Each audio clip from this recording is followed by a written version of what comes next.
Ang dating hari at reyna ay labis ding nag-aalala tungkol sa kalagayan ni Suma. Napansin ng reyna na mas maayos na ang sitwasyon ngayon kaysa dati, at naniniwala siyang kaya ni Suma na pamunuan ang bansa patungo sa bagong landas. Samantala, abala ang hari sa pagsasanay kasama si Aisha, ngunit tuluyang natalo siya nito. Nais ni Suma na matutunan ang ibang klase ng mahika, ngunit sinabi ni Lisa na imposibleng mangyari iyon dahil wala pa siyang naririnig na sino man na natutong gumamit ng mahika sa labas ng sariling attribute. Bukod pa rito, bihira ang may kakayahang gumamit ng dark attribute magic. Sa ngayon, 3 pa lang ang nakita ni Lisa na may ganitong kapangyarihan, bukod kay Suma at Tamoy, kasama rito ang kanyang ina.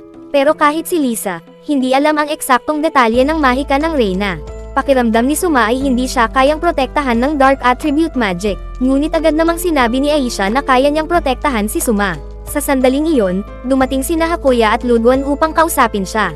Ipinakita ni Hakuya ang isang plano para sa malawakang pagbabago ng Dul Capital, pero para kay Suma, sobrang matindi ito, parang muling pagtatayo kaysa simpleng pagsasaayos lang.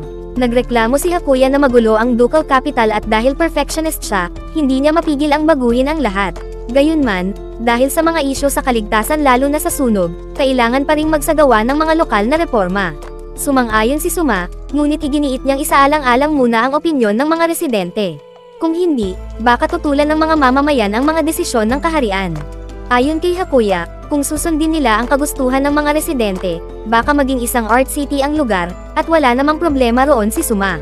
Pero naniniwala si Hakuya na posibleng maging frontline ito laban sa duchy at maaaring maging larangan ng digmaan sa hinaharap. Dahil dito, pansamantala nilang pananatiliin ang katangiang militar ng lungsod habang unti-unting ginagawa itong mas maayos tirhan.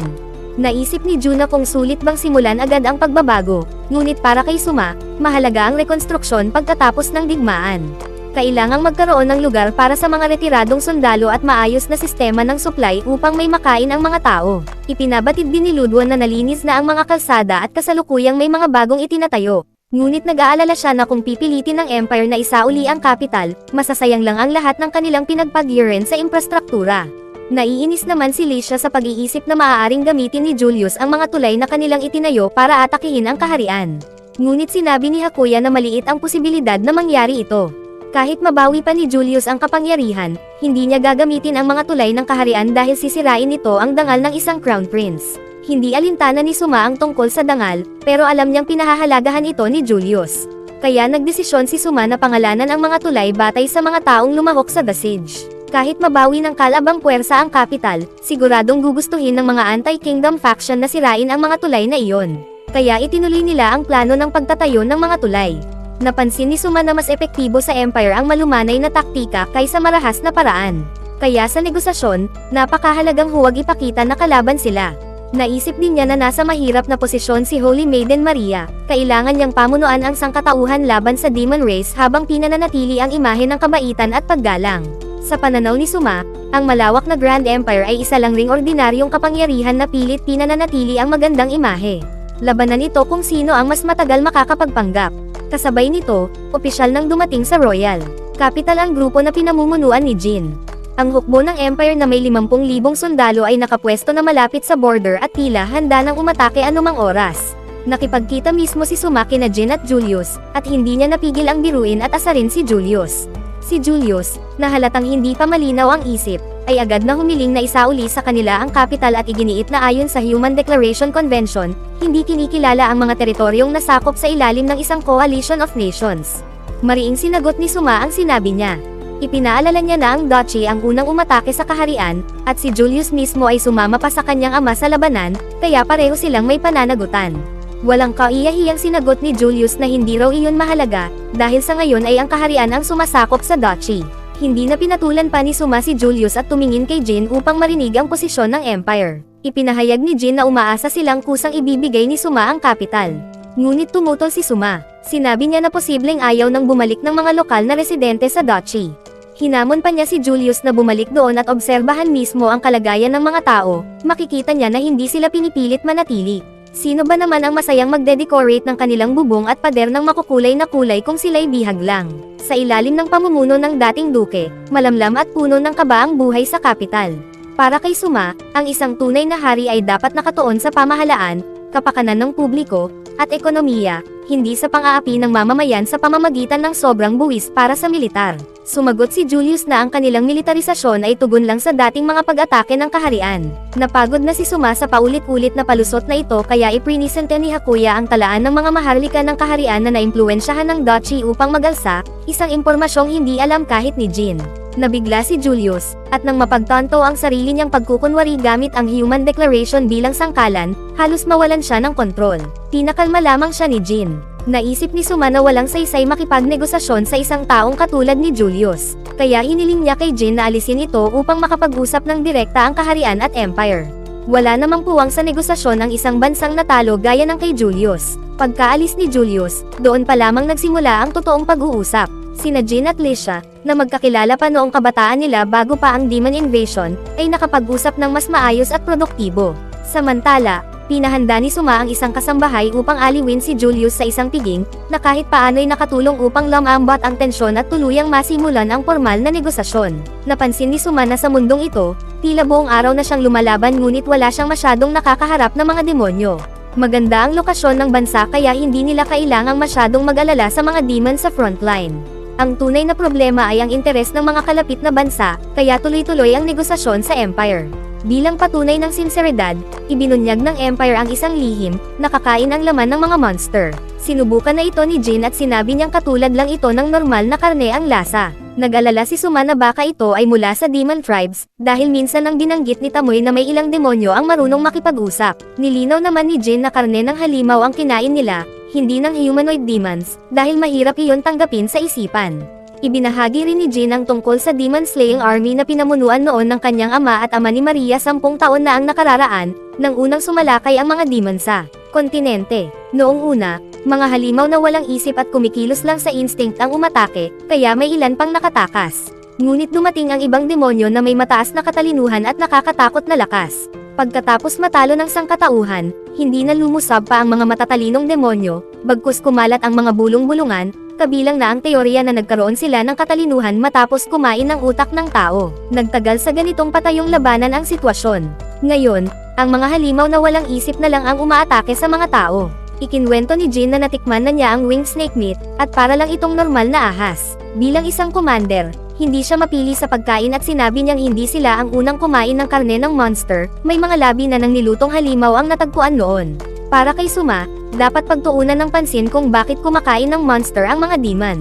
Nang tanungin siya ni Jin kung bakit niya ito nasabi, pinaalis muna ni Suma ang mga taga-sulat at inamin na nahihirapan siyang pag-iba-ibahin ang mga lahi sa mundong ito. Lumaki siyang moderno kaya hindi niya lubusang alam kung paano magkaiba ang Dragonkan, Beastman, at Demons. Nag-aalala siya na baka may masabi siyang hindi tama at ma-misinterpret bilang racial insensitivity. Napagtanto ni na Jin at Luna sa kontinenteng ito, natural na instinct lang ang ginagamit ng mga tao para makilala kung sino ang demon at kung sino ang tao. Napabuntong hininga si Jin sa ginhawa dahil walang opisyal na nakarinig, dahil kung meron man, baka kailanganin pang eye sensor ang usapan. Ang mga nasabi ni Suma ay posibleng mapagkamalan na itinuturing niya ang ibang lahi na katulad ng mga demon, isang bagay na maaaring magundyok ng galit mula sa Dragonkan at Beastman tribes. Maaaring matawag siyang human supremacist at gamitin ito laban sa kanya, posibleng maging dahilan ng kaguluhan sa loob mismo ng Empire.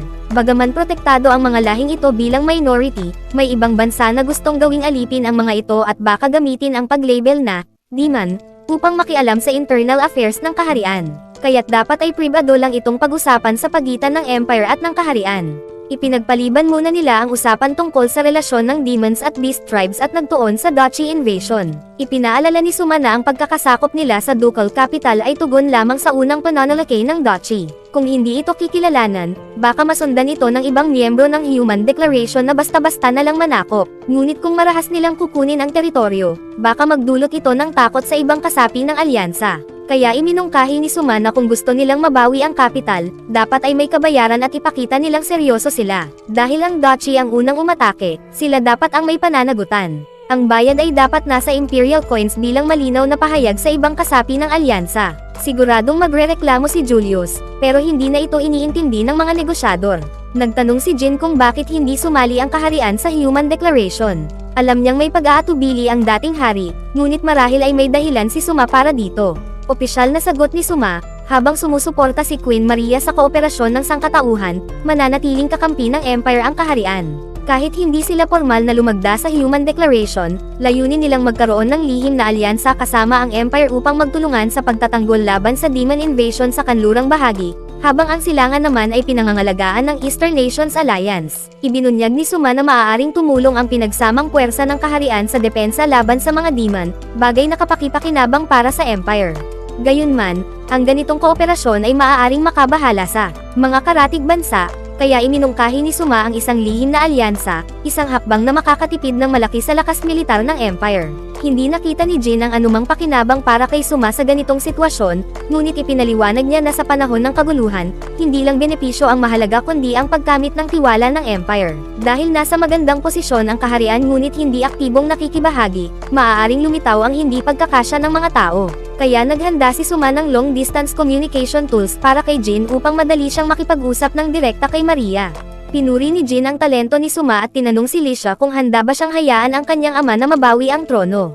Iminungkahi niyang pakasalan ni Suma si Maria at sakupin ang Empire. Nagpanik sina Lisha at Aisha at muntik nang magkaroon ng eksena, kaya agad na tiniyak ni Suma sa kanila na mananatili siyang tapat sa kaharian. Medyo hindi mapakali si Jin na siya lamang ang pumayag sa alyansa, kaya nagpa siya siyang magpalitan ng diplomats ang dalawang bansa at magpatayo ng embassies. Umabot hanggang madaling araw ang pag-uusap at nabanggit ni Jin ang tungkol sa Demon Lord, isang pangalan na madalas lumitaw sa wika ng mga demonyo ngunit hindi pa rin nila maintindihan. Pinaghihinalaan nila na iyon ang pangalan ng Demon Lord. Sa matagal na pananaliksik, natuklasan nila ang salitang Duvolroy. Palaging parang pamilyar ito kay Suma at sumakit ang kanyang ulo nang marinig ito. Kaya dinala siya ni Lisha pabalik sa kanilang silid para makapagpahinga. Nang malaman ni Julius ang tungkol sa ransom at dagdag na gastos para sa mga bihag, nabigla siya. Ang pagbabayad ng war reparations ay nangangahulugan ng pag-amin ng pagkatalo, at hindi ito matanggap ni Julius. Iginiit niya na isang lungsod lang ang nawala sa kanila, pero mariing sinabi ni Jin, nawala ninyo ang kapital. Kung hindi papayag si Julius, hindi siya matutulungan ni Jin at hindi na makikialam ang Empire sa kanilang alitan. Maaari pa siyang lumaban, ngunit halos imposibleng mabawi ang kapital. Kapag hindi siya nanalo, mawawala rin ang tulong ng Empire. Dahil sa pagkakamali ng duchy at sa mahirap nitong lokasyon na napalilibutan ng ibang bansa, malaki ang posibilidad na hati-hatiin ito kapag inalis sa Human Declaration Alliance. Noon, ginamit ng ama ni Julius ang digmaan para takutin ang ibang bansa, ngunit hindi kayang gawin ito ni Julius. Kaya wala siyang ibang pagpipilian kundi tanggapin ang kasunduan. Ang kondisyon ni Suma, 2 taon ng pambansang budget, ngunit hindi kailangang bayaran ng sabay-sabay, babayaran ito sa loob ng 10 taon gamit ang Imperial Coins. May karapatan lang tumanggi si Julius kung handa siyang isuko ang kapital. Karamihan sa budget ng duchy ay para sa militar, kaya kailangan niyang magpakita ng tapang dahil maaaring tumanggi rin ang ilan sa kanyang mga tauhan. Bilang karagdagang garantiya, humiling si Suma ng isang mahalagang orb bilang collateral at lahat ng aklat mula sa kapital. Nasaktan si Julius sa pagkawala ng orb at nag-aalala na baka gamitin ni Suma ang mga libro para i-brainwash ang kanyang mga mamamayan, pero wala siyang pakialam sa kultura ng sariling bansa. Napailing si Jin dahil malinaw na hindi magiging dakila si Julius sa kanyang panahon. Humiling si Julius ng pagpapalaya sa mga bihag ng digmaan. Pumayag si Suma, ngunit kailangang magbayad ng ransom ang mga noble at knight. Naglista rin si Suma ng mga war criminal na hindi palalayain.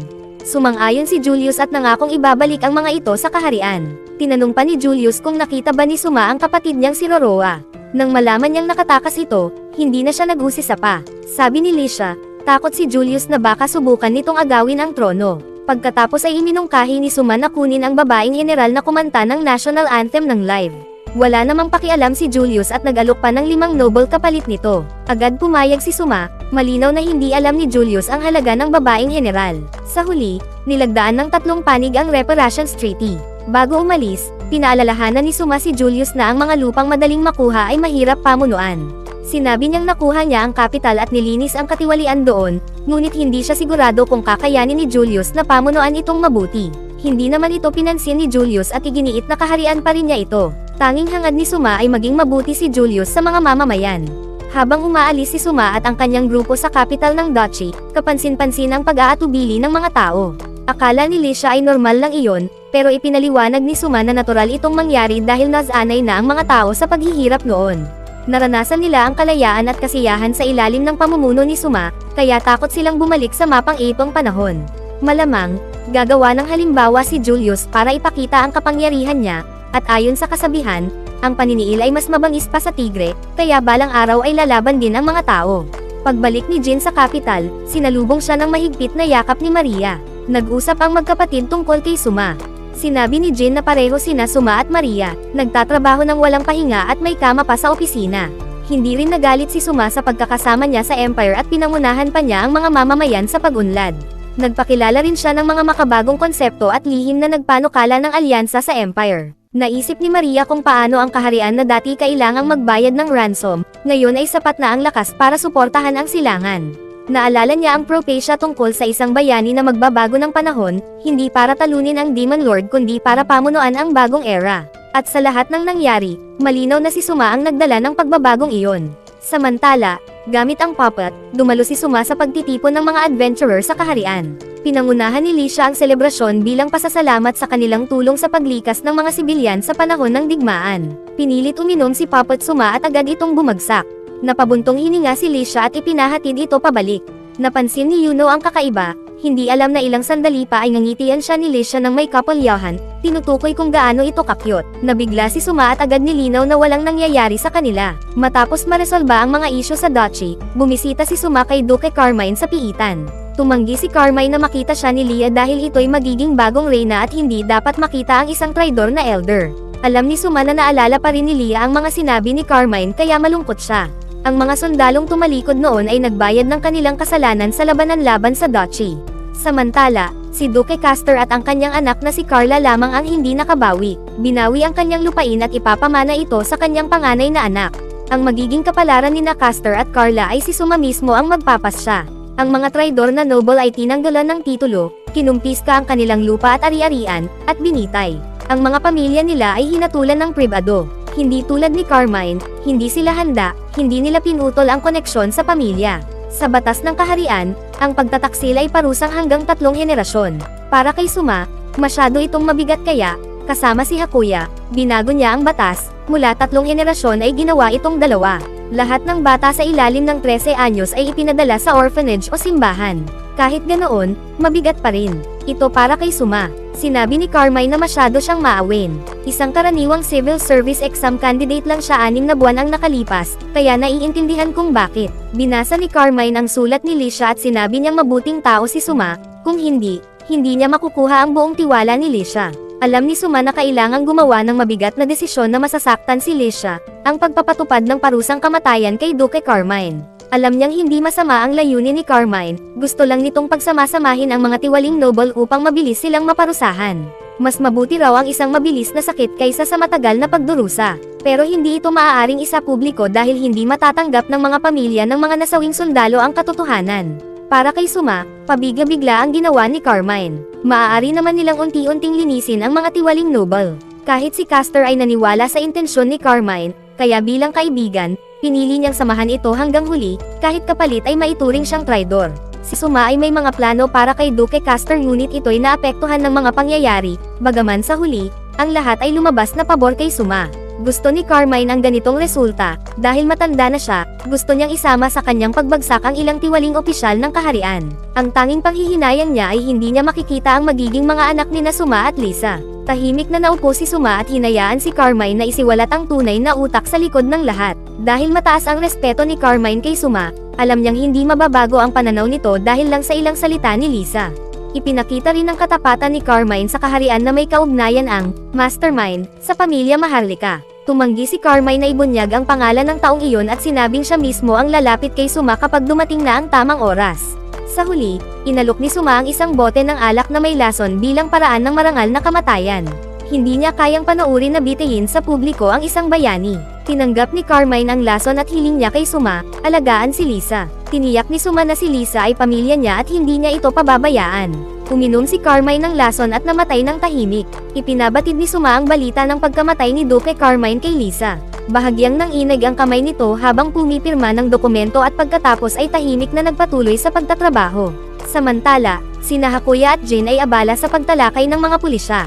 Gusto ni Jin na makipag-ugnayan si Maria kay Suma agad.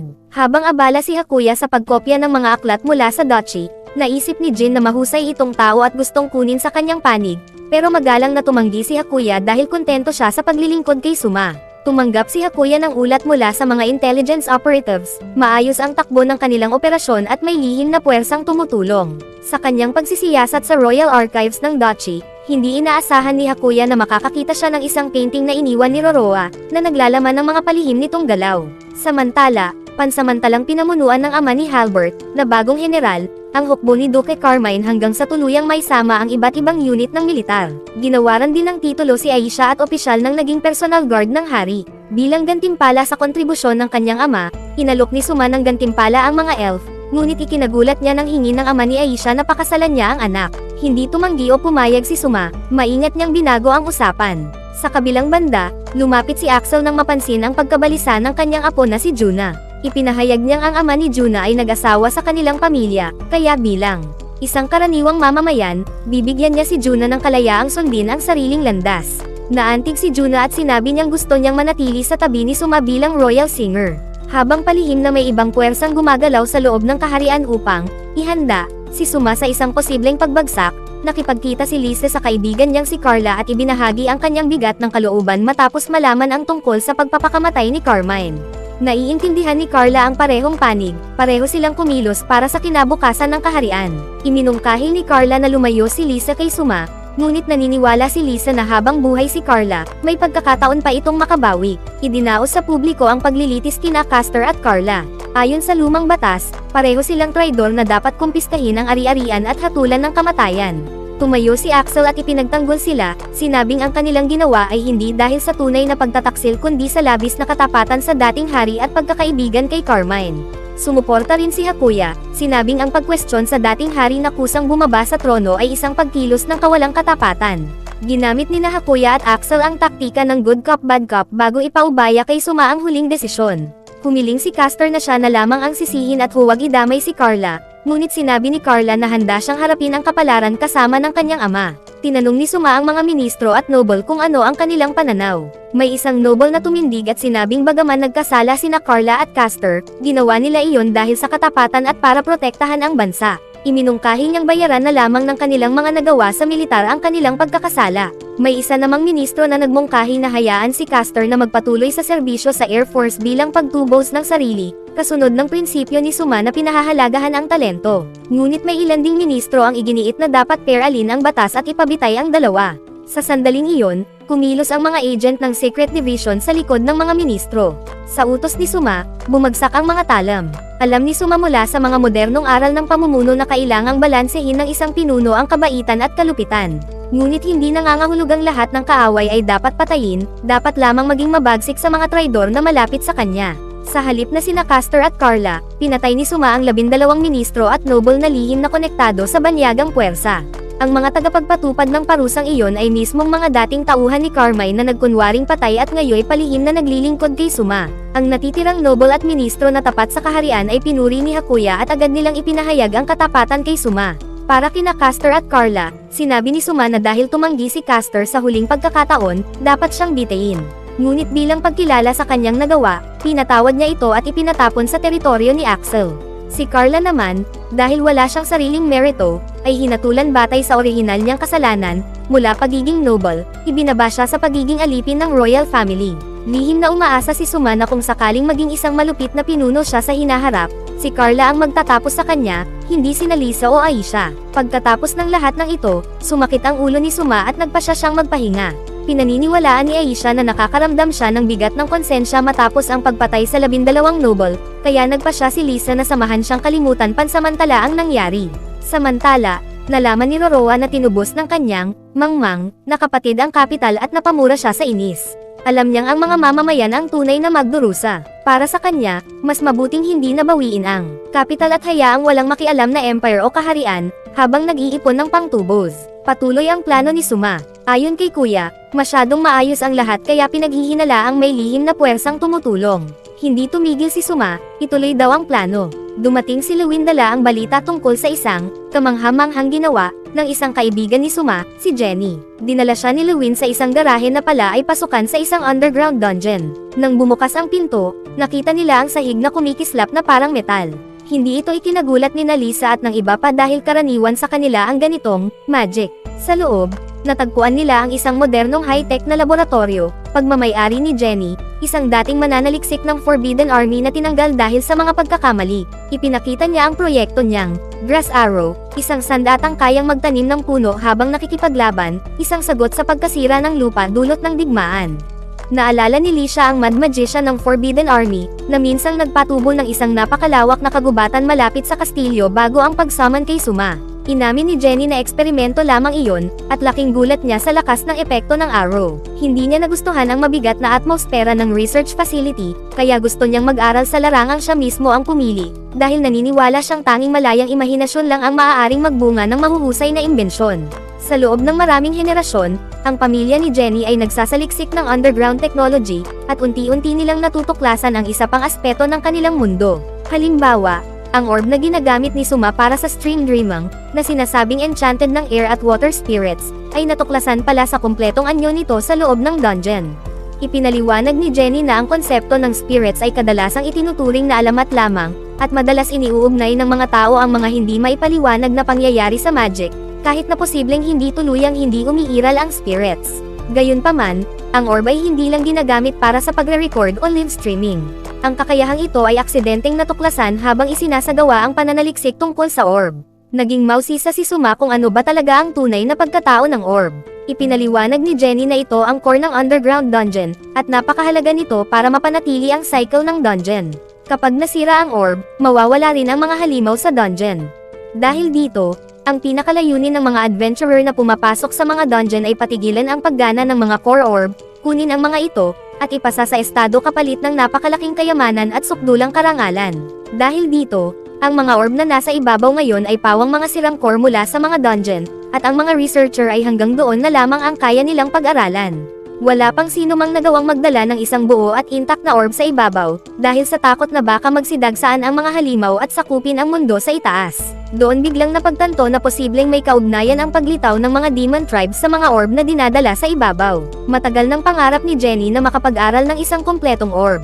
Ngunit hindi pa rin niya alam kung ano ang tunay na komposisyon nito. Naniniwala siya na ang hindi alam ay kumakatawan sa isang nakakatakot na pag-iral, kaya ginagamit ng mga tao ang magic bilang paliwanag dito. Binanggit ni Suma na ang mga tao ay likas na rasyonal na nilalang, ngunit natatakot sila sa mga bagay na hindi nila maipaliwanag, kaya pinipilit nilang bigyan ng paliwanag ang lahat upang ito'y maunawaan. Ikinwento rin niya na sa mundo niya, may isang larangan ng pag-aaral na tinatawag na science, na ganap na naiiba sa magic system ng mundong ito. Pagkatapos nito, ipinakita ni Jenny ang pinakabago niyang pananaliksik. Ang device na ito, na tinawag na Advan Kid, ay gumagana ng kakaiba kumpara sa karamihan ng mga makina na umaasa sa mga tame beast at hayop. Sumisipsip ito ng hangin at ibinubuga iyon pabalik sa lupa. Ipinakita ni Jenny kung paano ito gumagana, at muntik ng tanggayan sina Suma at Lisha sa lakas ng hangin, pero agad itong pinatay ni Lewin. Natuwa si Suma at tinanong si Jenny kung ano ang pinanggagalingan ng enerhiya nito at kung nangangailangan ba ito ng magic para gumana.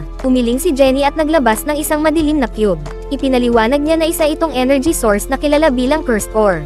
Karaniwang ginagawa ang pagmimina gamit ang magic, ngunit hindi maaaring gumamit ng magic malapit sa ore na ito dahil agad itong sasabog. Dahil dito, kailangang itigil ang pagmimina kapag natagpuan ang ganitong uri ng ore. Kilala rin ito bilang bato na isinumpa ng mga Diyos. Kinurek ni Jenny si Lisha at sinabi na hindi ito sumpa, kundi isang biyaya mula sa mga Diyos. Hindi ginagawang hindi magamit ng ore ang magic, ngunit kapag pinilit itong gamitin, sisabog ang ore. Tinanong kung saan nanggagaling ang enerhiya ng pagsabog. Sa madaling salita, ang ore ay sumisipsip ng magic power at kumikilos bilang sisidlan ng enerhiya. Sisabog lamang ito kapag nasobrahan ang laman nito. Ipinakita rin ng pananaliksik ni Jenny na kaya ng ore na unti-unting maglabas ng naipong enerhiya, dahilan para piliin ito bilang isang uri ng baterya. Ang teknolohiyang ito para sa pag-iimbak ng enerhiya ay na-develop kahit wala pang steam engines. Sa pamamagitan nito, maaaring simulan ng kaharian ang isang teknolohikal na revolusyon, bagaman tiyak na haharap ito sa matinding pagtutol mula sa mga relihiyosong grupo, dahil ang enerhiya ay nagmumula sa tinatawag na cursed stone. Kabalintunaan, kahawig ito ng mga pangyayari sa modernong kasaysayan. Mas masahol pa, kapag nalaman ng ibang mga bansa ang tungkol sa kapaki-pakinabang na energy source na ito, maaaring maging larangan ng labanan ang kaharian para sa mga yaman.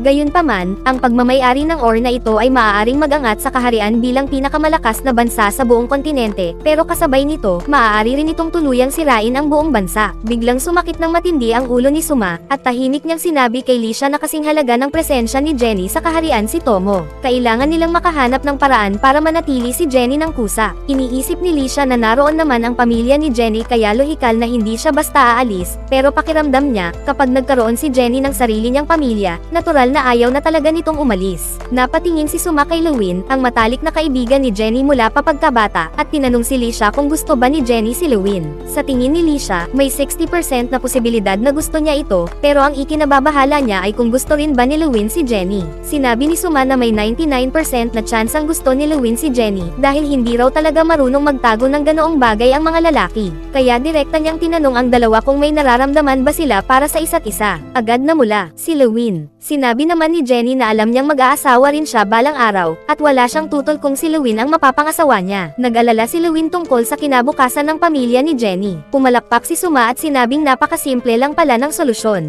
Lewin, mag-asawa ka sa pamilya niya. Sasagutin ng royal family ang lahat ng gastos sa kasal. Sa sandaling iyon, nagkalakas loob si Lewin na mag-propose kay Jenny. Labis ang tuwa ni Jenny at sinabi niyang hindi siya bagay maging asawa ng isang noble. Ano bang kinatatakutan mo? Sabi ni Suma, dahil si Lewin ang papasok sa pamilya, siya ang magiging asawa. Ang kailangan lang gawin ni Jenny ay mag-focus sa kanyang pananaliksik. Pero matapos mag-propose ni Lewin, bigla niyang naisip na sandali lang, may mga tinatagong sikreto pa pala si Jenny na hindi nito nababanggit. Kinuha niya ang Dragon Bones ng kaharian para sa isang eksperimento. Bumalik ang kwento sa panahong unang dumating si Suma sa mundong ito. Noong panahong iyon, pinalalawak ang kapital ng kaharian at nagkakaroon ng maraming problema sa city planning. Hindi maayos ang daloy ng logistics, kaya matapos maupo si Suma sa trono, nagutos siya ng malawakang reforma. Muling itinayo ang mga pangunahing linya ng transportasyon at inayos ang sewer system ng kapital. Habang isinasagawa ang paghuhukay, nakatagpo sila ng maraming buto ng gargoyle at giant, pati na rin ng isang buong dragon skeleton. Dapat sana itong ilipat sa research lab ng kapital, pero bigla na lamang itong nawala ng hindi inaasahan. Si Jenny pala ang kumuha ng mga buto. Kung hindi ito nabanggit ni Lewin, malamang ay tuluyan na itong nakalimutan ng lahat. Ngunit isang araw, habang naglilinis ng kanyang silid si Lewin, nakakita siya ng isang sulat mula kay Jenny na humihiling ng tulong sa mga proseso ng pag-aaral sa Dragon Bones. Noon lang tuluyang napagtanto ni Lewin na interesado si Suma kung ano ang ginagawa ni Jenny sa mga Dragon Bones. Agad na ipinakita ni Jenny sa kanila ang isang mechanical dragon, na pinagsama ang Dragon Bones at iba pang mga materyales na nakuha mula sa dungeon. Nag-aalala si Suma na baka mawalan ito ng kontrol. Sinabi ni Jenny na hindi pa siya naglalagay ng driving system, dahil ginawa lang ito bilang pag-aaral sa biological joints. Sa kabila ng laki nito, napaka-agile nito dahil ganoon talaga ang mga dragon. Dahil patuloy pa ring iginagalang ang mga dragon sa kontinente, at mayroon pang Dragon Alliance, ang paggamit ng Dragon Bones sa ganitong paraan ay maaaring mga ilangan ng apology letter sa hinaharap. Sa hindi inaasahan, na-control ni Suma ang dragon gamit ang sarili niyang powers. Agad nagreklamo si Lewin at sinabing huwag itong paglaruan, dahil isa itong malaking banta sa ibang mga bansa. Nang marinig ito, may naisip si Suma at tinanong si Jenny kung nilagyan na ba niya ng armas ang dragon. Sinabi ni Jenny na nagre-research lang siya at hindi pa siya umaabot sa puntong mababaliw para lagyan ito ng armas. Napabuntong hininga si Suma at sinabing kung ganoon, pang-display lang pala talaga ito at wala itong tunay na destructive power. Gayunpaman, inutusan niya si Jenny at ang kanyang team na panatilihin itong lihim at huwag banggitin ang mechanical dragon hanggat wala pa silang tugon mula sa Dragon Alliance. Kasabay nito, nagtatag din siya ng isang National Research Institute para kay Jenny, at sinabi na si Jenny mismo ang magdedesisyon kung anong mga research project ang gagawin. Sagot ng kaharian ang 70% ng pondo, ngunit kailangang sagutin ni Jenny ang natitirang 10% upang maiwasan niyang maglaan ng oras at yaman sa mga walang saysay na pananaliksik. Samantala, matapos maibalik sa dati ang capital ng duchy, sinira ni Julius ang mga tulay at gusaling ipinagawa ni Suma at ipinagbawal ang ore broadcasts. Pati pagkain ay isinailalim sa rationing, kaya maraming lokal na residente ang nagkulang sa makakain. Marami ang hindi nasiyahan kay Julius, at may ilan pang ang naghahangad na si Suma na lang sana ang namuno sa kanila. Naniniwala si Julius na kailangang maging mahigpit upang maiwasan ang cultural invasion mula sa ibang mga bansa. Kasabay nito, may isang border lord na humingi ng tulong. Iniulat niya na kulang ang lokal na produksyon ng pagkain na nagiging sanhi ng pagkamatay ng mga sibilyan. Dahil sa galit, nagsimula ng mag-alsa ang mga sibilyan. Hiniling niya kay Julius na magpadala ng mga tropa upang supol susupalan ang mga mamamayan, ngunit kinamuhian ni Julius ang Lord dahil dati itong nag-recruit ng mga sundalo nang wala ang kanyang pahintulot, kaya sinabi niyang siya na lang ang humawak ng problema. Anong klaseng siraulong ideya iyon para sa pamamahala ng isang bansa? Sa bandang huli, nagbabala ang Lord na kung hindi maaagapan ang rebelyon, maaari itong kumalat sa mga karatig teritoryo. Doon lang nagpadala si Julius ng mga tropa upang supalan ang mga sibilyan. Sa parehong panahon, naglalaro si Suma kasama ang mga kapatid ni Tomo, habang si Carla ay nakabihis bilang isang maid at sumusunod sa kanya. Isa itong pilyong ideya na nagmula sa ulo ni Lisha at ng headed na si Sebastian. Kapag pumalpak si Carla, papaluan siya ni Sebastian nang hindi nag-iiwan ng mga peklat. Si Carla, na hindi man lang natatakot sa digmaan, ay muntik nang tuluyang mabasag ang loob dahil kay Sebastian. Kalaunan, nalaman ni Suma ang mga ginawa ni Julius mula kay Hakuya at napailing na lamang siya. Kung walang kanilang pakikialam, tiyak na babagsak ang duchy dahil sa panloob na kaguluhan. May dala rin si Hakuya na isang petisyon mula sa mga residente ng duchy capital, na hayagang nagpapahayag ng kagustuhang sumali sa kaharian at humihiling ng military support. Inamin ni Suma na talagang naglatag siya ng bitag para kay Julius, pero hindi niya inakalang ganoon ito kabilas mahuhulog. Hindi niya eksaktong mahuhulaan kung paano kikilos ang mga tao, ngunit dahil nakapagsumit na sila ng opisyal na kahilingan, wala na siyang ibang pagpipilian kundi magpadala ng mga tropa. Si Julius, na ipinagkanulo ng sarili niyang mga mamamayan, ay lubos na nabigla. Bukod sa pag-aalsa ng mga residente ng kapital, kumampi rin sa taong bayan ang mga noble mula sa faction ni Princess Ro. Nang mapagtanto ni Julius ang sitwasyon, napaligiran na ang kanyang pangunahing puwersa. Sabay-sabay na sumiklab ang mga rebelyon sa iba't ibang teritoryo, at wala na siyang kakayahang supulan ang mga ito. Ang nagawa na lamang niya ay tumakas kasama ang iilang sundalo patungo sa Empire. Palaging pakiramdam ni Suma ay masyadong naging maayos ang lahat. Naghinala siya na may isa pang puwersang kumikilos sa likod ng mga pangyayari.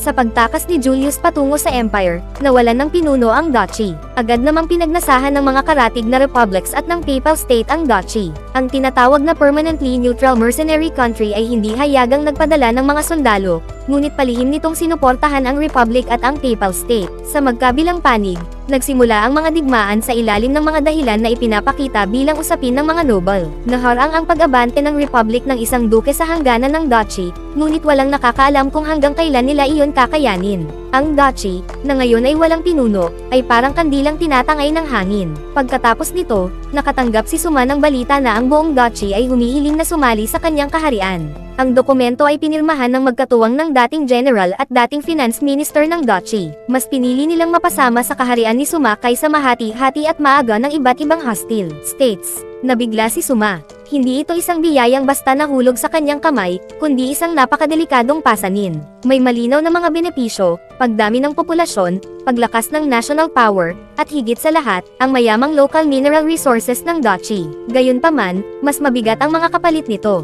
May matinding krisis sa pagkain sa lokal na lugar, at kahit ang kapital ay nakaranas na ng kakulangan sa pagkain. Hindi na ma-imagine ni Suma kung gaano pa kalala ang sitwasyon sa ibang mga rehiyon. Katatapos lang ng kanyang kaharian na lampasan ang sarili nitong food crisis, at wala silang sapat na surplus resources para sa malawakang poverty relief. Bukod pa rito, dahil kamakailan lamang silang magkaaway, magiging napakahirap pag-isahin ang pamamahala. Dati, iilan lamang ang mga bansang kahangganan ng kaharian, ngunit ang pagtanggap sa duchy ay magpapalawak ng borders at magdadagdag ng mas komplikadong diplomatic challenges.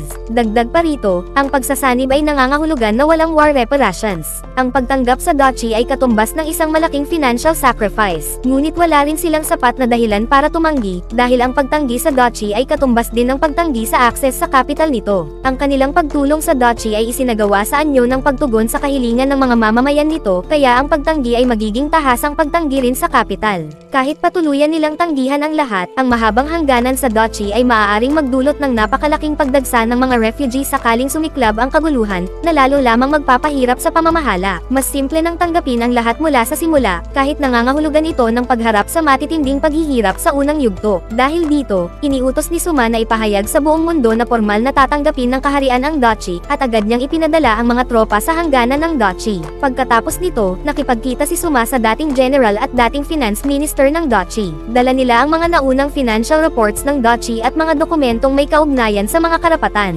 Doon nalaman na si Julius ay umakyat sa kapangyarihan nang hindi man lang nasisiguro ang mga dokumentong ito, kaya hindi na nakapagtataka kung bakit niya lubos na minanipala ang pamamahala. Agad na itinalaga ni Suma si Kolar, ang dating finance minister, bilang bagong finance minister ng kaharian, at inatasan siyang suriin ang lahat ng dokumento. Sa isip ni Suma, huwag na huwag mo akong pag-iisipang pagtrabahuhin ng lampas sa oras. Gayunpaman, kinilala rin niya ang talento ni Kolar. Sa kabila ng paglahok ng Dachi sa isang arms race, nagawa ni Kolar na panatilihing maayos ang mga panloob na gawain gamit ang limitadong pondo. Ang ganitong kakayahan ay hindi dapat masayang. May dala ring regalo ang matandang general, isang tanyag na lokal na woolen carpet. Naging pamilyar ang eksena kay Suma, kaya pabiro niyang tinanong ang general kung may nakatagong babae sa loob nito. Biglang nagmukhang guilty ang general, dahilan para bunutin ni Nalia at ng iba pa ang kanilang mga espada, sa hinalang may assassin na nakatago sa loob. Ngunit laking gulat nila nang si Roroa ang lumabas mula sa carpet, at agad niyang tinanong kung paano nahulaan ni Suma ang kanyang taguan. Akala niya ay napakahusay niyang naitago ang sarili.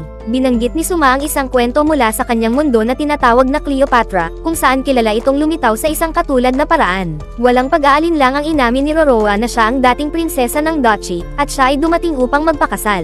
Naiwan si Suma na tuluyang natulala. Ipinaliwanag ni Roroa na ang kanyang mga layunin ay halos kapareho ng kay Lia. Pinakasalan ni Licia si Suma upang gawing lihaytimo ang kanyang pamumuno sa kaharian, at nais din niyang gawin ang ganoon para sa pamumuno ni Suma sa teritoryo ng Dachi. Inamin ni Licia na noong una ay pampolitika lamang ang kanyang motibo, ngunit kalaunan ay tunay siyang nahulog ang loob kay Suma at nais niyang tulungan itong mamuno ng maayos. Madalas panoorin ni Roroa ang mga broadcast ni Suma, at unti-unti siyang nagkaroon ng pagkagusto rito. Dahil sa kanyang business acumen, naniniwala siyang kayang-kayang pagbutihin ni Suma ang kalagayan ng bansa, kaya naisip niya, bakit hindi na lang pakasalan ang pinakamalakas. Pinaalalahanan ni Suma si Roroa na teknikal na kalaban niya ito, at siya rin ang pumatay sa kanyang ama. Ngumiti si Roroa at sinabing siya mismo ang nagpatalsik sa sarili niyang kapatid mula sa kapangyarihan. Doon napagtanto ni Suma na si Roroa pala ang tunay na mastermind sa likod ng mga pangyayari. Hindi naman lubusang walang pakialam si Roroa sa sinapit ng kanyang ama. Ganito lang talaga ang digmaan. Ang Dachi ay lubhang naghihirap, at ang tanging yaman nito ay ang mineral resources. Siya at si Colbert ay matagal nang nagsikap na paunlarin ang ekonomiya, ngunit nauubos lamang ang pondo dahil sa labis na gastusin sa militar. Kung ang mga salaping iyon ay inilaan sana sa public welfare, hindi sana ganoon kalubha ang paghihirap ng mga mamamayan. Galit na galit si Roroa dahil ang kanyang ama at kapatid ay walang pakialam sa kinabukasan ng kanilang mga tao, na higit sa lahat ay nangangailangan ng pagkain at trabaho. Para kay Roroa, ang tanging tunay niyang pamilya ay ang matandang general, si Colbert, at ang mga mamamayan ng Dachi. Kahit iniwan siya ng kanyang ama at kapatid, hindi siya nagdalamhati, dahil itinuturing niyang pamilya ang buong bansa. Gayunpaman, nilinaw ni Roroa na hindi niya pinasimulan ang kaguluhan sa loob ng Dachi, dahil makasasama iyon sa mga tao, isang bagay na hinding-hindi niya gagawin. Ang kaguluhan ay nagaganap malapit sa Papal States, at matagal nang pinagnanasahan ng kabilang panig ang Dachi, dahil maraming tagasunod ng Papal States doon. Mukhang sinasadya nilang udyukan ang mga mamamayan sa ilalim ng palusot ng pagprotekta sa mga believers. Ang Papal States ay hindi kailanman naghangad ng lupa, kundi ng populasyon, dahil kung may tao, may faith, at sa pamamagitan ng faith nila pinamamahalaan ang lahat. Ang pagdurusa ng mga mamamayan ay itinuturing nilang isang divine trial mula sa mga Diyos. Hindi naman kinamumuhian ni Roroa ang relihiyon mismo, ngunit labis niyang kinapopootan ang mga taong ginagamit ito para sa pansariling interes, at itinuturing niyang mga kasuklam-suklam ang mga ganoong uri ng tao. Partikular na galit ang Papal States sa Dragon Union at sa Grand Empire. Ang Union ay sumasambo sa mga dragon, kaya itinuturing din itong isang religious state. Samantala, ang kanilang galit sa Grand Empire ay nagugat sa pagkilala kay Queen Maria ng Grand bilang isang saint. Ayon sa Papal States, ang mga titulong saint at holy person ay eksklusibong pribilehiyo ng Pope, at ang sinumang magpahayag ng sarili bilang isang saint nang walang pahintulot ng Pope ay hindi katanggap-tanggap sa kanila, kahit pa ito ay bansag lamang na ibinigay ng mga tao. Simple lamang ang dahilan kung bakit interesado silang lapitan si Suma. Siya ay isinuman mula sa ibang mundo at agad na binago ang balanse ng kapangyarihan sa buong kontinente. Kung maibibigay ng Papal States kay Suma ang titulo ng isang saint, siya ay magiging isang sacred king, na lalo pang magpapatibay sa kanilang religious authority, isang perpektong halimbawa ng divine right to rule. Matapos isantabi ang lahat ng isyong ito, diretsahang tinanong ni Roroa si Suma kung handa ba siyang pakasalan siya. Napakuyom ang mga ngipin ni Alicia at ng iba pang mga babae, ngunit kinilala ni Suma na ang pagpapakasal kay Roroa ay tunay na magpapatatag sa kanyang pamumuno. Bukod doon, si Roroa ay isa ring bihirang talento, lalo na sa larangan ng negosyo. Mayroon si Roroa na malawak na network ng mga informants at lubos siyang mapagmasid sa kalagayan ng mga mamamayan.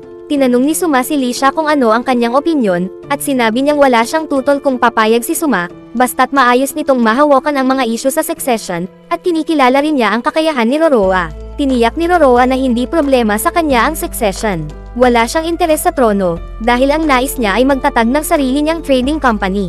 Binanggit niya na tiyak na nangangailangan si Suma ng pondo para sa kanyang mga pananaliksik, at handa siyang kumita at mag-invest ng pera upang makita kung paano nito mababago ang buong bansa. Mas gusto raw niyang manatiling the hidden hand sa likod ng mga pangyayari, habang ang pampublikong mukha ng kumpanya ay pamamahalaan ni Sebast, na dati nang nakilala ni Suma. Nagpanukala si Kolar kung maaari bang ipasok ang perang ito sa National Treasury, ngunit kapwa tumanggi sina Suma at Roroa. Para kay Roroa, ito ay personal niyang ari-arian na inilaan lamang upang suportahan si Suma. Para naman kay Suma, ang pagkakaroon ng hiwalay na budget na ito ay nagbibigay sa kanya ng kalayaan upang maisagawa ang mga reforma sa loob ng bansa. Sinabi ni Roroa na bawat isa sa kanila ay may kanya-kanyang papel, siya ang kikita ng pera, si Suma ang gagastos nito, at si Kolar ang mag-iingat at magtitipid. Sa huling desisyong ito, opisyal nang natapos ang pagsasanib ng dalawang bansa. Nakipag-ugnayan si Suma kay Queen Maria ng Empire dahil sa merger. Sa simula, nagpalitan sila ng mga papuri ukol sa pamamahala at kalakalan, ngunit mabilis na binanggit ni Maria ang Human Declaration. Ang pagsasanib ng kaharian at ng duchy ay taliwas sa deklarasyong ito. Itinuro ni Suma na nakasaad din sa declaration ang kalooban ng mga tao, at pinili ng duchy na sumanib sa kaharian sa pamamagitan ng boto ng mamamayan, kaya malinaw ang contradiction. Dahil dito, pinili ni Suma na huwag sumali sa Human Declaration, lalo na't ang kanyang kaharian ay multi-ethnic. Napagtanto ni Maria ang panganib, dahil ang empire ay multi-ethnic din. Ang pagkakatuklas sa ganitong butas ay maaaring magdulot ng malalaking kaguluhan kung mapagsamantalahan ng masasamang loob, at posibleng humantong pa sa pagkawat-akwatik ng empire. Gayunpaman, inamin ni Maria na hindi na maaaring pigilan ang Human Declaration, dahil nananatiling malaking banta ang demonic race. Sinabi niya na kahit humantong ito sa pagkawasak, kailangang magsilbing beacon of hope ang empire para sa mga tao. Kinilala ni Suma na tunay na karapat-dapat si Maria sa titulong saint. Matapos ang kanilang pag-uusap, pinili ni Maria na igalang ang resulta ng merger at, sa may halong pag-usisa, nagtanong tungkol kay Princess Roroa. Nagdulot ito ng isang bihirang sandali ng pagkaasiwa kay Suma, na ikinatawa ni Maria. Pareho silang hindi nasisiyahan sa Papal States. Binalaan ni Suma si Maria na maging maingat,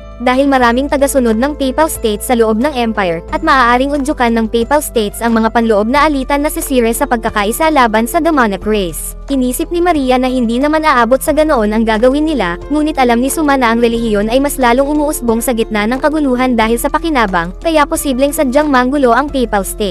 Tiniyak ni Suma kay Maria na sa kabila ng merger, ang layunin nila ay panatilihin ang pagkakaisa ng sangkatauhan. Matapos ang usapan, nakipagkita si Suma kay Hakuya, nakatatapos lamang makipag-usap kay Zan. Umaasa si Suma na magpapatuloy si Maria bilang isang saint, naniniwalang mas nararapat na umasa ang mga tao sa sariling lakas kaysa sa divine powers. Habang malalim ang iniisip, nakatulog si Suma at siya ay nahuli. Kinabukasan, kasama sina Lisa at Aisha si Roroa na nakatulog sa kanyang kama matapos nilang pag-usapan ang tungkol sa pananalapi, pero wala namang ibang nangyari. Ipinahatid ni Lisa si Aisha kay Roa pauwi, at pagkatapos ay kinausap niya si Suma tungkol sa mga bata. Pakiramdam ni Suma ay kailangan muna niyang mag-focus sa malalaking reforma dahil sa mga posibleng panganib. Bilang hari, inihalin tulad ni Suma ang sarili niya sa isang startup entrepreneur na nakikipaglaban para sa supremacy. Napakahalaga ng talento, at desperado siyang makahanap ng mga taong marunong magbilang at magbasa. Dahil sa mahinang national education at sa hirap makahanap ng talento sa grassroots level, napagdesisyonan ni Suma na unahin ang isyong ito. Ang slavery, isang paurong at lumalabag sa human rights na sistema, ay patuloy na umiiral sa ibang mundong kontinenteng ito. May ilang slaves na mga kriminal, pero karamihan ay mahihirap na individual na napilitang ibenta ang kanilang sarili para lamang mabuhay. May karapatan ang mga masters na palayain ang slaves, at opisyal na ipinagbabawal ang karahasan o sexual abuse. Gayunpaman, madalas ay pakitang tao lamang ang mga pagbabawal na ito, at sa realidad,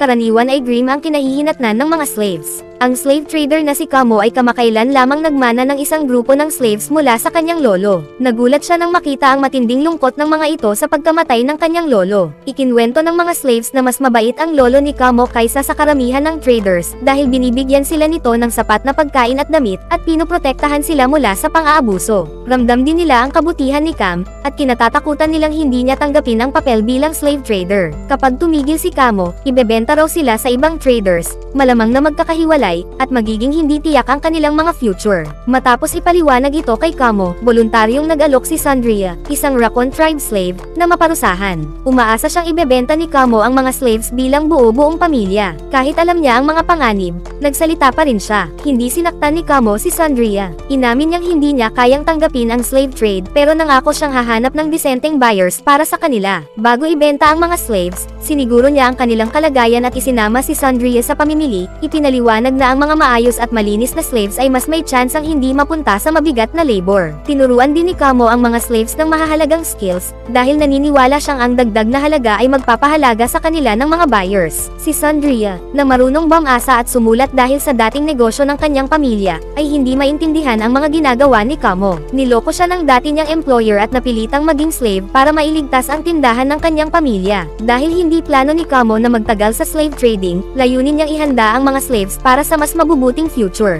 Marami mang potential buyers, tumanggi si Kamo na magbenta kapag halata niyang tinitingnan lamang nila ang mga slaves bilang mga kasangkapan. Nangako siyang hahanap ng mabubuting masters para sa kanila, kahit na nag-aalala si Sandria na baka mauwi ito sa bankruptcy. Naalala ni Kamo ang payo ng kanyang lolo tungkol sa pag-aangkop sa changing winds at sa pagsunggab ng mga oportunidad, na tila nagpapahiwatig na maaaring magbago balang araw ang sitwasyon ng slavery. Pagkalipas ng ilang araw, nilapitan si Kamo ng isang grupo ng nobles na gustong bumili ng mga literate slaves. Ipinahayag ng hari na ang promotion at demotion ng mga knights at nobles ay nakadepende na ngayon sa kakayahan nilang pamahalaan ang kanilang mga teritoryo, isang responsibilidad na ikinagulat ng marami na akala'y puro warfare lamang ang saklaw ng pagiging nobility.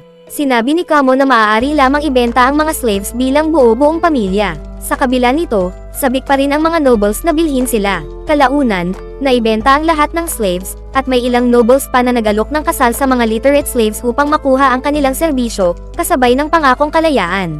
Si Sandria na lamang ang naiwan kay Kamo. Mabuti ang pakikitungo ni Kamo kay Sandria, at naniniwala siyang ang naging talumpati nito ang nagudyok sa kanya na turuan ang mga slaves na magbasa at magsulat. Gayunpaman, naramdaman ni Sandria na likas na kabutihan ni Cam, pati ang paraan ng paggamit niya sa mana ng kanyang lolo, ang tunay na nagudyok sa kanyang mga ginawa, at labis niya itong pinahalagahan. Habang pinag-iisipan ni Kamo ang kanyang magiging sagot, palihim na pumasok si Suma sa slave trading house, nagkunwaring iba ang katauhan, upang bilhin si Sandria. Inamin niya ang matagal na niyang paghanga kay Sandria. Idineklara ni Kamo na sarado na ang negosyo. Pakiramdam ni Sandria ay napakalaki ng isinakripisyo ni Kamo para sa mga slaves, kaya iminungkahi niyang ibenta na lamang ang sarili niya upang mabawi ang mga nalugi nito. Agad namang nag-alok si Suma ng hindi pangkaraniwang malaking halaga, na 10 large gold coins at 50 gold coins. Pumayag si Sandria, ngunit tumanggi si Kamo. Sa halip, plano niyang gawin si Sandria bilang isang free employee sa bago niyang tindahan. Sinabi ni Kamo kay Sandria na maaaring maging komportable ang buhay niya kung sasama siya kay Suma, pero inamin niyang sa pagiging makasarili,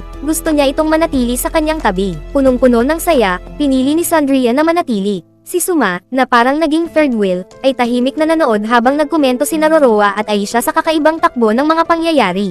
Pagkatapos nito, tinanggal ni Suma ang kanyang salamin at inihayag ang tunay niyang pagkatao bilang ang bagong hari, si Suma. Ipinaliwanag niya na ang inisyatiba ni Cam na turuan ang mga slaves ang nagtulak sa mga nobles na magkompetisyon para sa kanila, na tumulong sa kanyang plano na unti-unting alisin ang slavery nang hindi nagdudulot ng kaguluhan sa lipunan. Layunin niyang gawing nominal na lamang ang slavery sa pamamagitan ng edukasyon. Nais ni Suma na baguhin ang mga destinies ng mga slaves. Napagpasyahan niyang isailalim sa state control ang mga slave traders sa simula, isa sa ilalim sa nationalization at pagsasanay ang mga slaves. Kahit nais niyang tuluyang ipawalang bisa ang slavery, kailangan niyang gawin ito ng dahan-dahan sa isang lupain na matagal nang nakasanayan ang sistemang ito. Pagkatapos nito, itinalaga ni Suma si Kamo bilang director ng bagong inisyatibang ito, gamit ang mga gold coins bilang investment capital, at unti-unting ililipat ang sistema mula sa indentures patungo sa mas maituturing na job offers. Matapos ayusin ang usapin tungkol sa mga slave traders, nagtungo si Suma sa downtown kasama si Leisa at ang matandang general. Plano niyang bisitahin ang slums, na inakala ni Leisa at ng matandang general na marumi at hindi kaaya-aya. biyaya. Ngunit ikinagulat nila ang kanilang nakita. Ang slums ay muling nabuhay, hindi madilim at hindi amag tulad ng kanilang inaasahan. Ipinaliwanag ni Suma na ito ay dahil nang simulan nilang ayusin ang transport system ng kabisera, sabay nilang giniba ang mga lumang mapanganib na gusali, nagtayo ng mga bagong bahay, pinabuti ang sanitation, at nilipol ang lokal na krimen at droga. Sarkastikong sinabi ni Lisa kung parang casual lamang binanggit ni Suma ang isang napakalaking tagumpay. Napansin ni Suma na bagamat bagong tayo at medyo makitid ang mga bahay, maaaring manirahan doon ang mga residente ng libre. Ang tanging kailangan lamang ay panatilihin ang kalinisan ng lungsod. Ang ganitong work for arrangement ay nagbigay sa kanila ng katatagan at mas maasahang pananaw para sa hinaharap. Binigyang diin ni Suma ang kahalagahan ng kalinisan, lalo na upang maiwasan ang mga sakit, dahil ang mundong ito ay may hindi pa maunlad na teknolohiya sa healthcare at kadalasang umaasa lamang sa magic. Kayang gamutin ng light magic ang karamihan ng karamdaman at kahit mag-regenerate ng mga nawawalang bahagi ng katawan, ngunit hindi nito kayang gamutin ang mga infectious diseases, at hindi rin ito kayang tulungan ang mga tumatanda. Para sa mga infectious diseases, patuloy pa ring ginagamit ang mga tradisyonal na lunas. Ang unang hakbang ni Suma ay ipaalam sa mga tao ang tungkol sa germs, mga bagay na hindi madaling makita ng mata. Gayunpaman,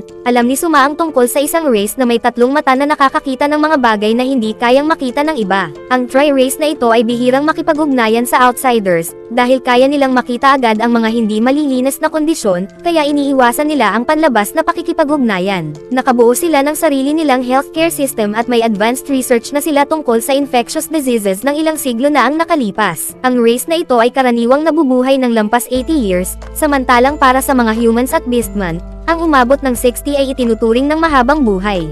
Tumanggaw si Suma at sinabi na sa mas maayos na kaalaman tungkol sa hygiene, hahabarin ang lifespans ng mga tao. Pagkatapos nito, nakipagtulungan siya sa tri-race upang magturo tungkol sa germs at hiniling niya sa kanila na gumawa ng microscopes. Nakakagulat, mas lumayo pa ang ginawa ng tri at nakabuo sila ng antibiotics na kayang gamutin ang mga plagues. Agad na nagtanong si Lisa kung maaari bang i-mass-produce ang mga ito. Sinabi ni Suma na nagsisimula pa lamang ang produksyon at unti-unti pa itong palalakihin. Handa rin ang estado na pandohan ang healthcare, kahit nakakaunti ang raw materials para sa antibiotics. Sa kabutihang palad, kaya ni Tommy na makipag-ugnayan sa mga microbial sources, na labis na nagpalaki sa kanilang cultivation. Sa sandaling iyon, isang tri-doctor na isang natatanging medical expert na nagngangalang Hilda ang nagdidisinfect ng mga kalye. Kilala ni Suma si Hilda. Siya at ang partner niyang si Brad, isang mahusay na batang human doctor na may problemadong personalidad, ay mga mahalagang tauhan sa medical reform.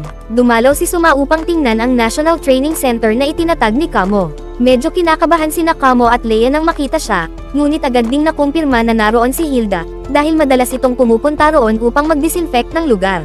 Bukod sa mga batang pumapasok sa paaralan sa araw, ang mga adults na tapos na sa trabaho ay pumapasok din sa mga klase tuwing gabi. Ang setup na ito ay nagsisilbing parehong literacy campaign at adult night school na nakatuon sa pagsasanay ng mga dungeon explorers, civil engineers, at medical students sa ilalim ng paggabay ni Hilda. Naniniwala si Suma na kailangang paunlarin ang bawat sektor at nais niyang maglinang ng mas maraming talent. Plano niyang palawakin ang saklaw ng mga specialties, ngunit una niyang layunin na itaas ang pangkalahatang antas ng edukasyon ng mamamayan. Dahil sa ipinakilalang meal provision system ni Suma, maraming bata ang nag-enroll, nabawasan ang pasanin sa gastusin ng mga mahihirap na pamilya, at nabigyan sila ng pagkakataong magkaroon ng hinaharap na malaya sa kahirapan. Gayunpaman, may ilang estudyante na ayaw makipagtulungan dahil hindi sila marunong magbasa at magsulat. Ipinahayag ni Suma ang hangarin niyang ayusin ang mga problemang ito bago niya planong umalis ng lungsod kasama sina Lisa at ang iba pa. Binanggit ni Lisa na maraming refugees sa labas ng lungsod, kaya hindi ito ligtas sa sandaling iyon. Lumapit si Hilda kay Suma at iginiit na sasama siya, dahil nais niyang pag-alitan ng husto si Brad na nagpabiye sa kanyang mga tungkulin.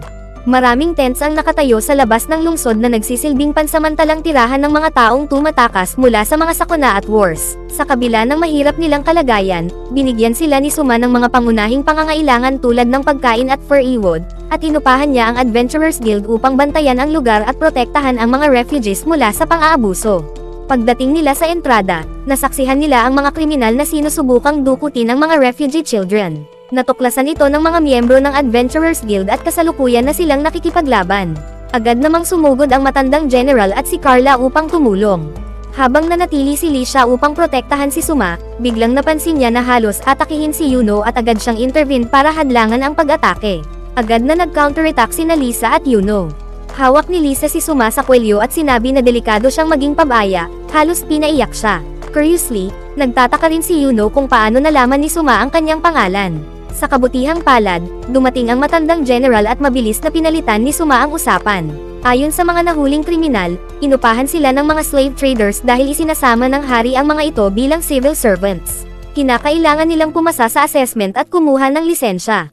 Dahil hindi nila kayang tuparin ang mga kondisyon, nagpasya silang lisanin ang kaharian at planong gumawa ng isang huling pananakot sa mga fairy children. Iniisip na hindi ito papansinin ng hari. Galit na galit, sinuntok ni Suma ang mga ito at inutusan si Carla na i-report ang insidente kay Hakuya. Ibinibigay ang lahat ng kredito kay Yuno at sa kanyang mga kasamang adventurers. Pagkatapos, naghanda si Suma na makipagkita sa mga refugee leaders upang ganap na malutas ang isyu ng refugees. Mayroong hindi bababa sa 1,000 refugees ng iba't ibang lahi sa labas ng royal capital. Gayunpaman, mas mapalad ang mga refugees sa kaharian dahil binibigyan sila ni Suma ng pangunahing tirahan. Masalimuot naman ang kalagayan ng refugees sa buong kontinente dahil ang frontlines ay nasa border ng Demon Lord's territories. Pinipilit ng mga bansang iyon na mag-conscript ng mga sibilyan at ipadala sila sa battlefield. Ginagamit ang mga refugees bilang murang labor sa ilalim ng pangakong proteksyon, halos parang alipin ang pagtrato. Nakipagkita si Suma sa lokal na refugee leader na malinaw na Native American ang itsura. Ang leader ay may nakababatang kapatid na si Kain. Binanggit ni Suma na dapat ay naipag-usap na ng kanyang envoy ang mga solusyon para sa refugees sa leader. May nais sanang sabihin si Kain ngunit pinatahimik siya ng leader. Sinabi ni Suma na simple lang ang pagtigil sa pagiging refugees, ibigay ang kanilang homeland para maging nationals ng kahariang ito, o lisanin ang bansa papunta sa iba. Ang dati nilang homeland ay sinakop ng Demon Lord, walang posibilidad na makabalik. Hindi alam kung hanggang kailan tatagal ang sitwasyong ito. Bukod pa rito, ipinagbabawal ang illegal gathering at hunting sa ibang bansa. Hindi na maaaring baliwalain ni Suma ito dahil maaaring magdulot ng dissatisfaction sa kanyang mga mamamayan. Kahit dati ay tahimik silang sumuporta para sa kapakanan ng bansa, hindi na nila maaaring hayaang manatili ang mga walang pakiramdam ng bilangang.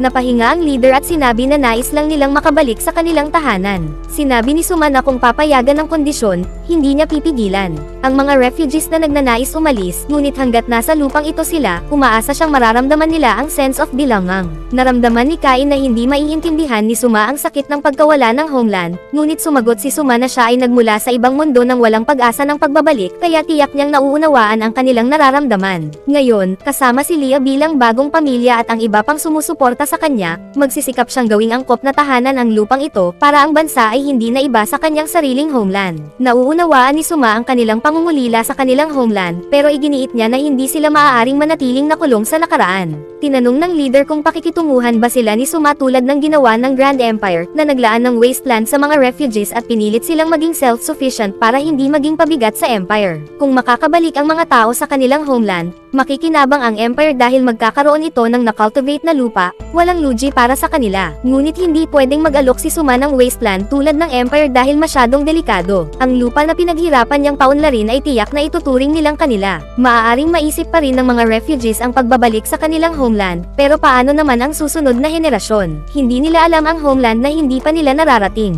Pwede nga ba nilang tanggapin na ang lupang pinaghirapan nila sa dugo at pawis ay pansamantala lang? Magkaiba ang pananaw ni Suma sa empire, mas gusto niyang isaalang-alang ang pinakamalalang posibleng mangyari. Plano rin ni Suma na bigyan sila ng tirahan sa bagong develop na port city, at binanggit niya na maraming job opportunities doon.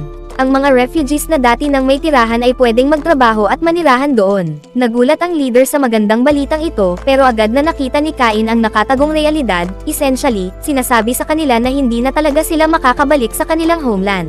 Inamin ni Suma na may parehong advantages at disadvantages ang sitwasyon, at nasa kanila ang desisyon. Sinabi ng leader na may mga refugees pa ring matindi ang pagtanggi sa proposal, mas matindi pa sa kanyang kapatid na si Kain. Sa katunayan, ang pahayag ni Kain kanina ay isinasaalang-alang lamang para sa mga gustong bumalik. Sinabi ng leader na hindi niya kayang magdesisyon mag-isa at planong tipunin ang lahat upang pag-usapan ang usapin. Sinabi ni Suma na nandyan lamang siya upang himukin silang gumawa ng desisyon. Humingi ang leader ng dagdag na oras upang baka mahikayat pa ang lahat kahit na posibleng magdulot ito ng hati sa komunidad ng refugees. Naiintindihan ni Suma na ang leader ay nasa gilid ng pagtanggap sa kanyang proposal at hinimok niya silang magdesisyon agad upang maiwasang mangyaring matuno sa lamig sa labas ng lungsod habang papalapit ang winter. Sa sandaling iyon, biglang dumating ang partner ni Hilda na si Brad, hinayla siya sa tabi at sinabi na may pasyente na nangangailangan ng agarang tulong, isang babae sa panganganak na may pumutok na amniotic sac at ang sanggol ay nasa maling posisyon. Napakaseryoso ng sitwasyon at ang cesarean section lang ang opsyon para sa kaligtasan ng ina at ng bata.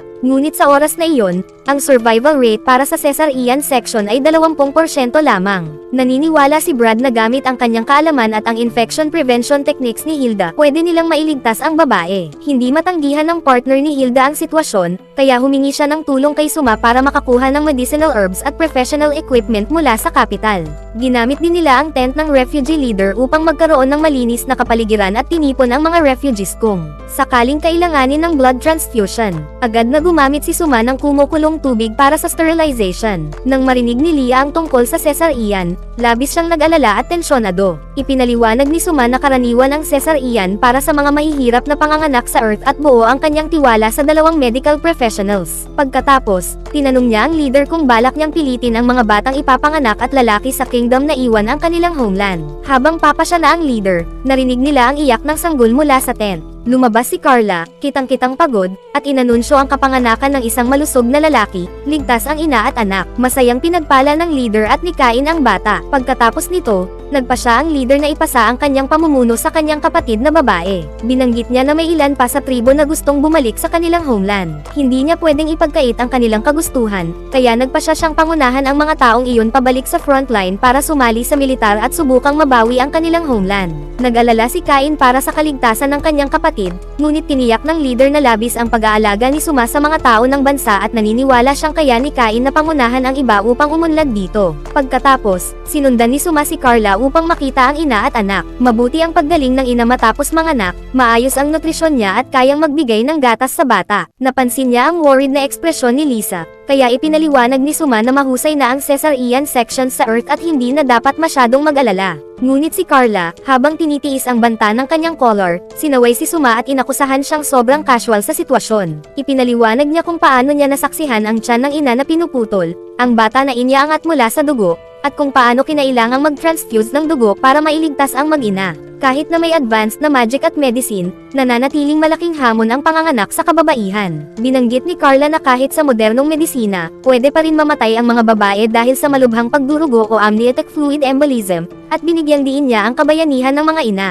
Napagtanto ni Suma na naging presumptuous siya. Umiling ang ina, sinabing milagro ang kanyang kaligtasan at hindi niya sinisisi si Suma. Hiningi niya kay Suma na pangalanan ang kanyang anak. Pinangalanan niya itong Fuko, na may hangering maging masaya at masagana ang bata. Humudyat si Leah na kahit cute ang mga anak ng iba, tiyak na mas cute ang kanilang sariling anak. Tinukso sila ni Carla na umuwi na at ipagpatuloy ang diskusyon. Pagkatapos ipasa ng refugee leader ang kanyang posisyon sa kapatid na babae, pinangunahan niya ang mga refugees na gustong bumalik sa kanilang homeland pabalik sa front lines para lumaban, iniwan ang mga natira upang ipagdasal ang kanilang pamilyang aalis, umaasang balang araw ay makakabalik sila sa kanilang homeland. Samantala, sinabi ni Jin kay Maria na ang Empire, kasunod ng Kingdom, ay nagsagawa rin ng assessment sa kakayahan ng mga slave traders, na nagbawas pa sa pagsasamantala. Medyo naiinggit si Maria nang marinig na nakahanap pa nga si Suma ng talentadong individual sa sistemang ito. Ngunit binanggit din ni Jin na may kaunting panganib sa sistema, dahil maaaring may ilang slave traders na magpumilit at ipagpatuloy ang pagbebenta ng mga slaves. Sinabi ni Maria na dapat subukan ng Empire na pigilan ang ganitong mga insidente.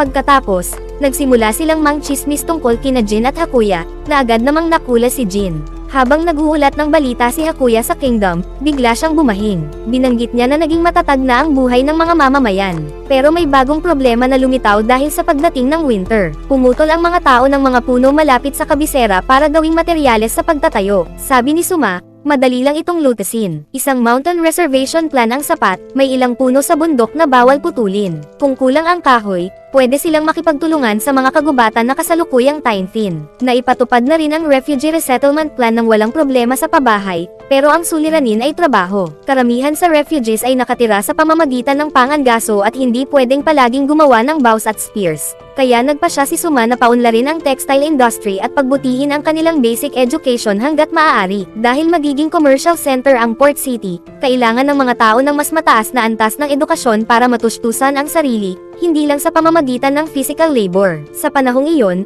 excited na tumakbo si Pancho kay Suma para ipakita na nagawa na ang item na matagal niyang gusto. Sinubukan ito ni Suma at natuwa, ito pala ay sauce para sa noodles. Pinuri niya si Pancho sa mahusay na nagawa. Kuryoso si Hakuya at natutunan mula kay Suma na sa sauce na ito pwede silang gumawa ng maraming masasarap na putahe. Matapos matikman, iminungkahi ni Hakuya na gawing specialty product ng Port City ang sauce, ipagbibili at ipapagawa ng mga local immigrants, para magkaroon ng natatanging lokal na lasa. Naisip ni Suma na mahusay ang ideya at pinayagan itong ipagpatuloy. Habang papalapit ang pagtatapos ng taon, naupo si Suma at Lia sa tabi ng stove, nagre-reflect sa mahigit kalahating taon nilang ginugol sa ibang mundo. Hindi ba sobra na ang nakamit sa loob lang ng kalahating taon? Wika nila.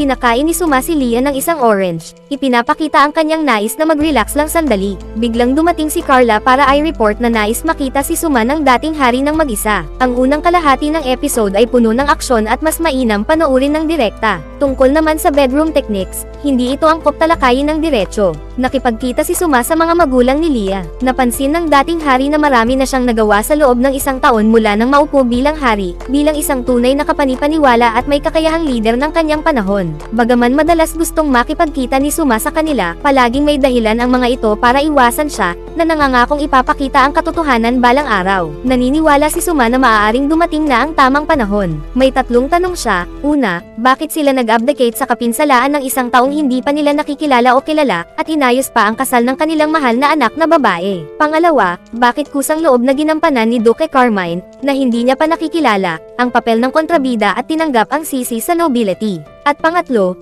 bakit iniiwasan ng dating hari ang pakikipagkita sa kanya? Ipinaliwanag ng hari na ang lahat ng ito ay may iisang kaugnayan. Inamin niya na matagal na nilang tinutukan si Suma, ngunit nag-aalangan kung sasabihin ang kanilang nalalaman. Hinawakan ng Reyna ang kamay ng dating hari, at tinanong niya si Suma kung narinig na ba niya ang tungkol sa isang life restart. Pagkatapos, ibinahagi ng hari ang isang kwento. Sa isang tiyak na kaharian, isang karaniwang hari ang pinakiusapan ng isang malaking kanlurang bansa na magsaman ng isang bayani. Sumunod siya at matagumpay na nakapagsaman ng bayani mula sa ibang mundo. Plano sana itong ipadala sa kanlurang bansa, ngunit nagawa ng bayani na makipagkasundo na manatili sa kaharian. Namangha ang hari sa kakayahan ng bayani at itinalaga siya bilang chancellor. Tinugunan ng chancellor ang mga krisis sa pagkain at pananalapi, ngunit nagalit ang mataas na uri dahil nakita siya bilang banta at pinilit ang hari na tanggalin siya. May malapit na kaibigan ang chancellor, ang army general ng bansa, na naging matibay na taga-suporta niya. Patuloy ang pagpapalaganap ng chismis ng nobility sa hari dahil sa takot sa impluwensya ng chancellor, na nagdulot ng tensyon sa kanilang relasyon. Sa huli,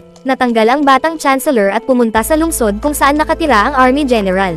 Nakaramdam ng guilt ang hari, ngunit naniwala siyang nailigtas niya ang buhay ng bayani. Ngunit hindi nagtatapos doon ang kwento, dahil biglang naglunsad ng digmaan ang karatig bansa, at nahadlangan ang army general ng kanilang atake. Samantala, sinamantala ng mga nobles ang pagkakataon na mag-alsa at diretsyo silang nagmarcha patungo sa palasyo, nakipagtulungan pa sa karatig bansa. Pagdating ng army general sa kabisera, buong lungsod na ang nalamon ng apoy. Sa kasamaang palad, namatay ang army general sa digmaan at nawala ang bayani. Nasunog ang kabisera sa loob ng 3 araw at gabi.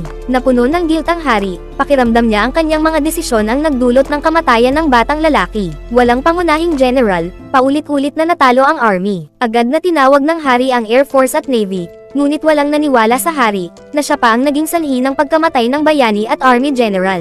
Sinubukan niyang mag-recruit ng volunteer forces, ngunit kahit na nakasakit sa interes ng nobles ang mga reforma ng bayani, ang mga ito ay tunay para sa kapakinabangan ng mga tao. Dahil dito, nawalan rin ng suporta mula sa mamamayan ang hari na nagtanggal sa bayani. Sa huli, napalibutan ng rebelde ang kastilyo at napuno ng panghihinayang ang hari. Sabi ni Suma, totoo ang kwento. Pagkatapos, ibinunyag ng dating hari na tunay nga ito. Nakita niya ang hinaharap sa pamamagitan ng mahika ng Reyna. Ang tunay na mahika ng Reyna ay ang maipasa ang alaala ng tao sa nakaraan. Sa kwento, pinagsisihan ng hari ang pagtatanggal kay Suma. Naisip niya na kung binigyan niya si Suma ng higit pa sa titulong chancellor, maaaring mas mahusay na naayos ni Suma ang bansa, sa halip na humantong sa pagkasira nito at sa ditiyak na kapalaran ng kanyang anak na si Lisa. Kaya ginamit ng Reyna ang lahat ng kanyang mahika para maipasa ang alaala ng kasalukuyang hari sa kanyang nakaraang sarili at ibunyag ang katotohanan. Lumabas rin na ang Reyna ay nakatanggap din ng alaala mula sa kanyang hinaharap na sarili. Sinubukan ng hinaharap na Reyna na magpakasal sa maraming tao, Ngunit gaano man sila kagiting at kakayahan, natapos rin ang hari. Tanging ang kasalukuyang dating hari lang ang tumagal ng pinakamahaba at nagkaroon sila ng anak. Hindi nagalit ang hari, ngunit hiniling niya sa reyna na ipasa ang kanyang kasalukuyang alaala sa kanyang nakaraang sarili, at pinaalalahanan ang nakaraang hari na mag-abdicate pabor kay Suma. Tinanggap niya ng kalmado ang kanyang mga pagkukulang at pagkakamali. Matapos maipasa ang kanilang mga alaala sa nakaraang sarili, hinarap ng mag-asawa ang kamatayan ng magkasama. Namangha si Suma sa konsepto ng mga alaala na tumatalon sa oras. Humingi ng paumanhin ang hari kay Suma, alam mula sa hinaharap kung paano ang kanyang mga kamangmangan ay nagdulot ng pag-uusig kay Suma ng mga nobles, at sa huli ay humantong sa pagbagsak ng bansa. Hindi nagalit si Suma dahil wala siyang alaala ng pag-uusig sa kanya. Tinanong niya kung naipasa na ba ng hari ang mga alaala ng hinaharap kay Duke Carmine. Tumanggo ang hari, inamin ang kanyang likas na pagiging maingat, at alam niyang marahil ay hindi niya kayang harapin ang mga bagay na iyon mag-isa. Inamin niya ang kanyang pagiging ordinaryo, pero ayaw niyang maging hanggal na emperador, kaya ibinunyag niya ang kakaibang katotohanan kay Duke Carmine, na pinili namang maniwala at buong pusong sumuporta sa kanya. Ito ang nagbunsod sa plano ni Duke Carmine na hilahin ang mga nobles pababa kasama niya. Balak din ng hari na sabihin kay Castor, pero sobrang dami ng plano at delikado kung maipapakita, kaya nagdulot ito ng maraming abala kay Suma. Napagtanto ni Suma na ang akala niyang sariling landas sa pagpapabuti ng bansa ay sa katunayan ay inihanda ng iba. Sinabi ng hari na lahat ng reforma ay ginawa ni Suma, at ang kanyang presensya ay talagang nagpabuti sa kaharian. Nagtaka si Suma kung kailan nagsimulang magbago ang kasaysayan. Sabi ng reyna, nagsimula ito mula sa simula pa. Sa timeline na ito, kasama na ni Leah si Suma mula sa umpisa. Sa alaala ng hari sa hinaharap, matapos tanggalin si Suma bilang chancellor, pumunta siya sa teritoryo ni Duke Carmine. Noon, si Lisa ay sekretarya ng Duke. Kahit hindi sila engaged, umibig si Lisa kay Suma sa kanilang panahon na magkasama at bumalik pa sa kabisera para hilingin sa kanyang ama na maibalik si Suma bilang chancellor. Ngunit dahil natakot ang hari sa mga nobles at hindi pinakinggan ang salita ng kanyang anak, bumalik si Lisa sa nasunog na lupain ni Duke Carmine. Ang mga kasama ni Suma noon ay wala sa timeline na iyon dahil bilang chancellor, hindi niya magagamit ang orb para mag-recruit ng talent. Tumanggi rin ang hari na payagan ito dahil sa konserbatibong factions. Sa timeline na ito, nakapag-recruit si Suma ng talent sa pamamagitan ng broadcast dahil nakuha niya ang karapatan sa royal succession. Kung wala ang karapatang iyon at ang engagement kay Leah, mahihirapan si Suma na malampasan ang mga nobles. Isipin mo, si Leah ay tunay na diyosa ng tagumpay. Inamin ng hari at reyna ang lahat at ipinahayag na nais nilang lisanin ang kabisera at mamuhay ng tahimik. Hanggat narito ang dating hari, baka may ilan na may masamang intensyon. Gusto lang ng hari na masaksihan ang pagbabago ng hinaharap at kontento na siyang magretiro matapos nito. Tinawag niya si Suma na anak, at tinawag naman ni Suma ang dalawa na ama at ina. Bago umalis, tinanong ni Suma kung nahanap na nila ang katawan nila at ni Lisa. Tumanggaw silang dalawa at sinabi na natunaw na ito sa abo. Kaya sinabi ni Suma sa hari at reyna na tiyak na buhay pa si Lisa. Kung sa timeline na iyon ay umibig na sila ni Lisa, gagawin niya ang lahat para protektahan siya. Malamang ay makakatakas sila magkasama. Natuwa ang hari at reyna sa narinig nila. Pagkatapos, nakita ni Suma si Lisa sa balkonahe at sabay nilang pinanood ang fireworks para sa bagong taon. Taos-puso niyang inamin ang nararamdaman kay Lisa, at naghalikan sila sa ilalim ng fireworks, nagplano ng kasal. Pagkatapos ng bagong taon, binati ni Suma ang bawat isa sa kanyang mga kasama, umaasang patuloy nilang susuportahan siya. Sabi ni Lisa, hindi na kailangan ng mga salita, handa siyang sundan si Suma ng buong puso. Natural, ganoon din ang damdamin ng iba. At sino pa ang nakakaalala sa mga demons sa frontlines? Halos makalimutan na si Suma ay nasummon dito dahil sa demons. Mag-subscribe na kung hindi ka pa nakasubscribe, pindutin na rin ang notification bell, at like button para sa marami pang anime recap katulad nito, at mag-iwan ng comment down below. Kita-kits tayo sa susunod na recap.